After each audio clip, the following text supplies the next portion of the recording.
Naglunsad ng panibagong airstrike ang Israel sa Lebanon.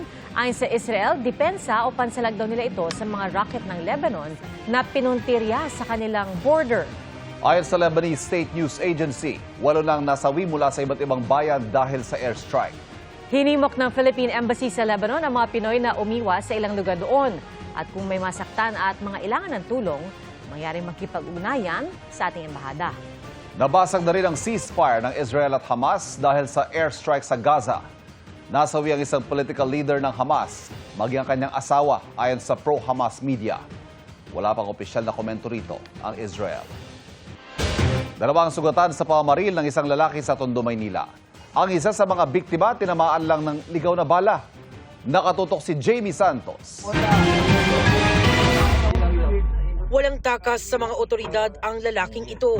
Isa siya sa mga suspect sa pamamaril sa Tagumpay Street, Tondo, Maynila madaling araw ng Biyernes.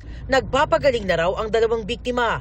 Ang babaeng target daw ng mga suspect na tinamaan sa leeg at katawan at isang lalaking nadaplisan sa kanang braso.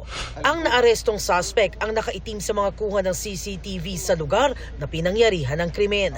Nakuna na hinatid ng lalaking nakaitim ang gunman na nakaasul sakay ng motorsiklo. Matapos ang insidente, nakunan din ng CCTV na magkasamang tumakas ang dalawa. Ilang beses daw natumba ang rider sa pagmamadaling tumakas dahil hinabol ng ilang residente. Yun po ang dahilan kung bakit nagkaroon po siya ng sugat sa mukha niya. Nalaman po namin na nagpatahi po siya ng mukha niya sa ospital.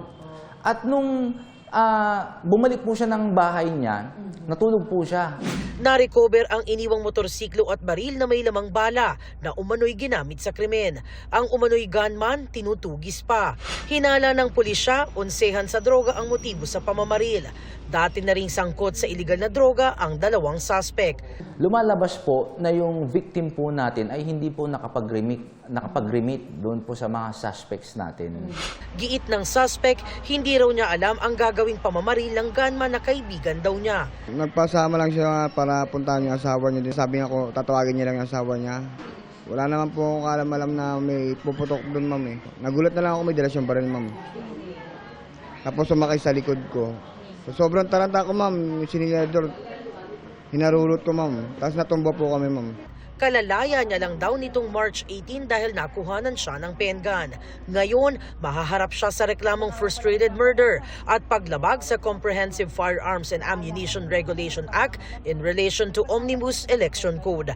Para sa GMA Integrated News, Jamie Santos, nakatutok 24 oras.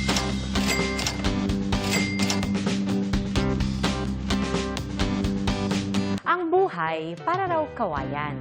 Yumuyuko sa mga hamon pero matatag pa ring tatayo. At ang kawayan, meron din daw benepisyong kita mo pagdating sa kabuhayan at paglaban sa climate change. Yan ang tinutukan ni Katrina Son. Waming bamboo, Machiku, black bamboo.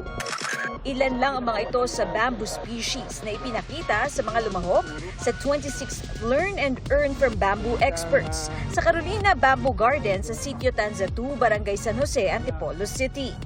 Ang tawag na sa kanya ngayon ay green gold. Hindi na siya yung poor man's timber.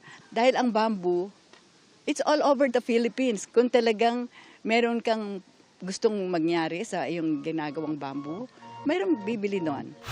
Pinaliwanag sa participants ang kahalagahan ng kawayan at kung paano ito maaaring maging alternatibong pagkakakitaan. Gusto ko pong magtanim po ng bamboo dahil sa climate change po natin ngayon. Laging mainit, sobrang init na upang ma-mitigate ang climate change. Turing ko nga dyan, parang damo lang eh. Kasi sa probinsya, kung saan-saan lang siya tumutubo. Now I know the important. Napakalaki. Ayon sa isang forester mula sa DENR, malaki ang maitutulong ng pagtatanim ng kawayan, lalo na sa gitna ng nararanasan nating climate change. Napakalaki ng role niya sa carbon dioxide absorption. Magtanim tayo ng maraming kawayan. Bamboo can grow in many areas. Makakatulong na tayo sa kalikasan, makakatulong tayo doon sa pag-mitigate ng climate change. Marami pa tayong pera in the future.